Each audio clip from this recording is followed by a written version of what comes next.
دینوں دنیا کے بادشاہ، ودائی یقین کے شہباز، عالم انتہائی کے ماہر اسرار اور دولت دنیاوی کے سرمایہ دار، عظیم الشان ملک کے بادشاہ یعنی حضرت ابراہیم ادھم رحمۃ اللہ تعالی علیہ اپنے زمانے میں سب سے زیادہ متقی تھے۔ آپ کو بہت سے بزرگان عظام سے شرف نیاز حاصل تھا۔ عام طور پر حضرت امام رحمۃ اللہ تعالی علیہ سے زیادہ مجلس رہا کرتی تھی۔ حضرت جنید بغدادی رحمۃ اللہ تعالی علیہ فرماتے ہیں کہ اس گروہ فقراء کے تمام علوم کی کنجی حضرت ابراہیم ادھم ہیں۔ روایت ہے کہ ایک مرتبہ آپ حضرت اعظم رحمۃ اللہ تعالی علیہ کی مجلس میں حاضر ہوئے، لیکن امام صاحب کے دوستوں نے آپ کو بچشم حقارت دیکھا۔ یہ صورت دیکھ کر امام صاحب نے آپ کو سیدنا کے لفظ سے مخاطب فرمایا۔ چنانچہ امام صاحب کے دوستوں نے شرمندہ ہو کر پوچھا کہ یہ سعادت ان کو کہاں سے حاصل ہوئی؟ امام صاحب نے فرمایا کہ یہ ہر وقت خدا کی اطاعت میں مصروف و مشغول رہتے ہیں، لیکن ہم دوسرے کاروبار بھی کرتے ہیں۔ ابتدا میں آپ بلخ کے بادشاہ تھے۔ بڑے کر و فر اور شان و شوکت سے آپ حکومت کرتے تھے۔ ایک رات آپ محل میں محو خواب تھے۔ آدھی رات کے وقت آپ کی آنکھ ایک اچانک واقعے سے کھل گئی۔ معلوم ہوا کہ ایک آدمی چھت کے اوپر ٹہل رہا ہے۔ پوچھا کہ تو کون ہے اور یہاں اس وقت کیا کر رہا ہے؟ اس نے کہا کہ آپ کا دوست ہوں اور یہاں اپنا جو اونٹ گم ہو گیا ہے تلاش کر رہا ہوں۔ آپ نے فرمایا کہ بھلا یہ ممکن کیسے ہو سکتا ہے کہ شاہی محلات کی چھتوں پر اونٹ آ جائیں؟ اس آدمی نے جواب دیا، بھلا یہ کیسے ہو سکتا ہے کہ جامع اطلس پہن کر عیش و عشرت میں خدا مل جائے؟ یہ جواب سن کر آپ کے دل میں خوف سا پیدا ہو گیا۔ دوسرے دن جب آپ دربار عام میں بسد شان و شوکت تشریف فرما تھے، یکایک ایک باروب آدمی اندر داخل ہوا۔ عمرہ اور وزراء اور غلام وغیرہ میں سے کسی کو جرت نہ ہوئی کہ اس طرح گستاخانہ طور پر اندر آنے کی وجہ پوچھے۔ چنانچہ وہ بے تحاشا آپ کے تخت تک پہنچ گیا۔ آپ نے نہایت تعجب سے پوچھا کہ تو کون ہے اور یہاں کس طرح آیا ہے؟ اس نے کہا، میں اس سرائے میں ذرا ٹھہرنا چاہتا ہوں۔ آپ نے کہا کہ یہ سرائے نہیں، شاہی محل اور دربار ہے۔ اس آدمی نے کہا کہ آپ سے پہلے اس محل میں کون رہتا تھا؟ فرمایا کہ میرا باپ۔ پھر پوچھا کہ تمہارا باپ اور اس سے پہلے کون تھا؟ فرمایا کہ میرا دادا۔ اس طرح کئی پشتوں تک پہنچ کر اس نے پوچھا کہ آپ کے بعد یہاں کون رہے گا؟ فرمایا کہ میری اولاد۔ پھر اس آدمی نے کہا کہ ذرا خیال کرو، جس مقام میں اتنے آدمی آئیں اور جائیں لیکن کسی کا مستقل قیام نہ ہو تو پھر وہ مقام سرائے نہیں تو اور کیا ہے؟ یہ کہہ کر وہ باہر چلا گیا، لیکن آپ کے دل میں رات کے واقعے سے آگ لگی ہوئی تھی۔ اس معاملے نے جلدی پر تیل کا کام کیا۔ آپ تنہا اس کے پیچھے دوڑے اور اس کو پکڑ کر پوچھا کہ تم کون ہو؟ اس نے جواب دیا کہ میں خضر ہوں۔ یہ سنتے ہی آپ کا درد اور بڑھ گیا۔ چنانچہ واپس محلات میں آ کر لیٹ گئے، مگر سکون ندارت تھا۔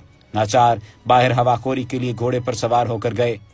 ساتھ کے آدمی قدرت خدا سے جدا ہو گئے۔ اس وقت آپ نے آواز سنی کہ ابراہیم، اس وقت سے پہلے جاگو جبکہ تمہیں موت کے ذریعے جگایا جائے۔ پھر ایک ہرن کو دیکھ کر اس کا شکار کرنا چاہا، مگر قدرت خدا سے ہرن بولا، تم میرا شکار نہیں کر سکتے بلکہ خود شکار ہو جاؤ گے۔ کیا تمہارے لیے کوئی اور مشغلہ نہیں ہے؟ ان باتوں سے آپ کے دل میں خوف الہی اس قدر طاری ہوا کہ اللہ تعالیٰ نے اپنے فضل و کرم سے آپ کی باطنی آنکھوں کو منور کر دیا اور برکات الہی کا نزول ہونے لگا۔ چنانچہ آپ نے تخت و حکومت پر لات ماری اور فقیرانہ لباس بدل کر شہر سے باہر نکل گئے۔ اپنے گناہ پر روتے جاتے تھے اور جنگلوں اور وادیوں سے پیادہ گزرتے جاتے تھے۔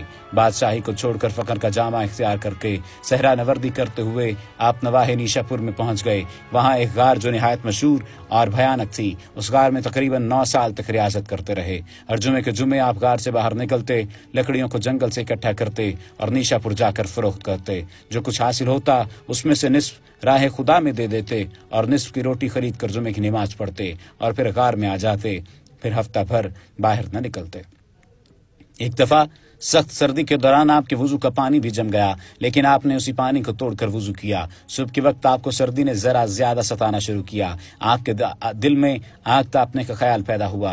خدا کی قدرت، آپ اس وقت نماز میں مشغول تھے۔ اسی حالت میں آپ کو ایسا معلوم ہوا گویا کسی نے پوستین پہنا دی ہے اور گرم ہو گئے۔ اسی حالت میں نماز پڑھ کر اپنے وظائف میں مشغول ہو گئے۔ جب آپ فارغ ہوئے تو دیکھا کہ اژدہا تھا جس نے آپ کو گرم کر رکھا تھا۔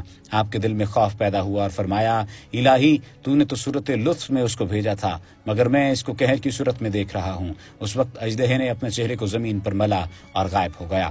روایت ہے کہ جب لوگ آپ کے مرتبے اور شکل سے واقف ہو گئے تو آپ اس غار سے بھاگ گئے اور مکہ معظمہ میں جا نکلے۔ اسی زمانے میں جب کہ آپ نے غار کو چھوڑا، شیخ ابو سعید رحمۃ اللہ تعالی علیہ نے اس غار کی زیارت کی اور فرمایا کہ اگر اس غار کو مشک عنبر سے بھر دیا جاتا تو بھی اس قدر خوشبو اس میں نہ آتی جو ایک صاحب دل کی کچھ عرصہ قیام کرنے سے پیدا ہو گئی۔ روایت ہے کہ دوران صحرا نوردی ایک بزرگ سے آپ کی ملاقات ہوئی جس نے آپ کو اسم اعظم سکھا دیا. اسی نام سے اللہ تعالیٰ کو یاد کرتے رہے. پھر آپ کی ملاقات حضرت خضر علیہ السلام سے ہوئی جنہوں نے فرمایا کہ ابراہیم وہ بزرگ میرا بھائی حضرت الیاس علیہ السلام تھے. پھر آپ نے ان سے اور باتیں بہت سی سیکھیں اور انہی کی بدولت اس عظیم الشان مرتبے تک پہنچے. آپ کا قول ہے کہ دوران صحرا نوردی میں جب میرا گزر فرات العراق سے ہوا تو میں نے 70 فقیروں کو دیکھا جنہوں نے اللہ کی راہ میں جان دی تھی. ان میں سے ایک میں بھی ابھی کچھ زندگی ابھی باقی تھی. میں نے اس سے پوچھا کہ یہ کیا ماجرا ہے؟ اس نے کہا اے ابراہیم ادم اپنے لیے پانی اور ثواب لازم کر لے ورنہ مجبور ہو جائے گا. نزدیک نہ آ، دکھ اٹھائے گا. کوئی ایسا شخص نہ ہو جو بساط سلامتی پر گستاخی کرے. اے دوست ڈر جو حاجیوں کو کافران روم کی طرف قتل کرتا ہے اور حاجیوں سے جنگ کرتا ہے. تجھے واضح ہو کہ ہم صوفیوں کے گروہ میں سے تھے. ہم نے محض خدا کی توکل پر اس بیابان میں قدم رکھا اور عہد کیا کہ کسی سے بات نہ کریں گے اور کسی سے نہ ڈریں گے مگر سوائے اللہ تعالیٰ کے اور نہ ہی کسی اور کی طرف توجہ دیں گے. چنانچہ جب ہم جنگل طے کر کے بیت الحرام کے نزدیک پہنچے تو حضرت خضر علیہ السلام سے ملاقات ہوئی. ہم نے سلام کیا اور خوش ہوئے اور اپنی صحیح کو مشکور و منظور سمجھ کر خدا کا شکریہ ادا کیا اور کہا کہ ایسا برگزیدہ آدمی ہماری ملاقات اور استقبال کو آیا. اسی وقت درگاہ الہی سے ہماری جانوں کو حکم ہوا کہ او جھوٹو اور دغا بازو، کیا تمہارا یہی اقرار تھا کہ مجھے بھول جاؤ اور غیر کے ساتھ مشغول ہو جاؤ؟ میں اس قصور کے عوض تمہاری جان لوں گا اور تمہارا خون کراؤں گا. اے ابراہیم یہ سب مردے جو تمہارے سامنے ہیں اسی کے سوختہ ہیں. اگر تجھ کو بھی ایسا ہی خیال ہے تو قدم آگے رکھ ورنہ اسی جگہ سے واپس ہو جا. فرماتے ہیں کہ میں یہ ماجرا دیکھ کر حیران رہ گیا اور اس سے پوچھا کہ تم ابھی تک کیوں زندہ ہو؟ اس نے کہا میں ان کی نسبت ذرا کچا تھا، پختہ ہونے کی کوشش کر رہا ہوں. یہ کہا اور جان دے دی. نقل ہے کہ 40 سال تک آپ اسی طرح پہم گریزاری اور صحرا نوردی کرتے رہے یہاں تک کہ مکہ مکرمہ کے نزدیک پہنچے. آپ کی تشریف آوری کی خبر بزرگان حرم کو کسی نہ کسی طرح ہو گئی. چنانچہ وہ سب لوگ آپ کے استقبال کو آئے. جب آپ کو اس بات کا علم ہوا تو آپ نے اپنے آپ کو قافلے سے ذرا آگے بڑھا لیا اور علیحدہ ہو گئے تاکہ آپ کو کوئی پہچان نہ سکے. چنانچہ بزرگان حرم کے خدمتگاروں نے جو آگے آگے تھے آپ سے پوچھا کہ ابراہیم ادم نزدیک ہیں، کیونکہ بزرگان حرم نے ان کے استقبال کو تشریف لائے تھے. اور آپ نے فرمایا کہ بزرگ لوگ اس زندیق سے کیا چاہتے ہیں؟ یہ سن کر ان لوگوں نے اپنے آپ کو پیٹا اور کہا کہ تو ایسے بزرگ کو زندیق کہتا ہے؟ زندیق تو خود ہے. آپ نے فرمایا کہ میں بھی یہی کہتا ہوں. جب وہ لوگ آپ کے پاس سے گزر گئے تو آپ نے اپنے نفس کو مخاطب کیا اور کہا تو نے اپنے کیے کی سزا دیکھی. خدا کا شکر ہے کہ میں نے تجھ کو اپنے مقصد میں کامیاب نہیں ہونے دیا اور تم مشائخان حرم کے استقبال کا لطف نہ اٹھا سکا. پھر آپ حرم میں مقیم ہو گئے اور ہمیشہ اپنی محنت سے کما کر اپنا اور اپنے یاروں کا پیٹ پالتے رہے، کیونکہ آپ کبھی کھیتوں کی رکھوالی کرتے اور کبھی جنگل سے جا کر لکڑیاں کاٹ لاتے اور فروخت کرتے. نقل ہے کہ جب آپ نے بادشاہی ترک کر کے بلخ کو چھوڑا اس وقت آپ کا اکلوتا بیٹا بھی شیر خوار تھا. جوان ہونے پر اس بچے نے اپنی ماں سے پوچھا کہ میرا باپ کہاں ہے؟ ماں نے سارا حال سنا دیا اور کہا کہ تمہارا باپ سنا ہے کہ اس وقت مکہ معظمہ میں ہے. چنانچہ بیٹے نے ماں سے اجازت حاصل کر کے اعلان کیا کہ اگر کوئی شخص حج کا ارادہ رکھتا ہو تو میرے ساتھ چلے، اس کے آمد کا خرچ میرے ذمے ہوگا. اس اعلان کے ساتھ ہی تقریباً 4000 لوگوں کا ایک گروہ اکٹھا ہو گیا جن کو ہمراہ لے کر آپ کا بیٹا مکہ معظمہ پہنچا. جب باپ کے دیدار کے لیے آرزو لیے ہوئے مکہ معظمہ میں وارد ہوا تو اس نے مسجد حرام میں جا کر درویشوں سے پوچھا کیا تم ابراہیم ادم کو جانتے ہو؟ انہوں نے جواب دیا کہ ہاں وہ ہمارا شیخ ہے اور اس وقت جنگل کو گیا ہے تاکہ لکڑیاں لا کر فروخت کرے اور نہ صرف اپنی روٹی بلکہ ہماری روٹی کا بندوبست کرے. یہ سن کر آپ کا فرزند جنگل کی طرف گیا. دیکھا کہ ایک بڑا شخص لکڑیوں کا کٹھا سر پر اٹھائے چلا آتا ہے. اگرچہ محبت نے جوش کیا مگر نوجوان اور سعادت مند بیٹے نے اپنے آپ کو سنبھالا اور آپ کے پیچھے پیچھے بازار میں پہنچا. آپ نے بازار میں آ کر آواز دی کوئی ہے جو پاک مال کو پاک مال کے عوض خریدے؟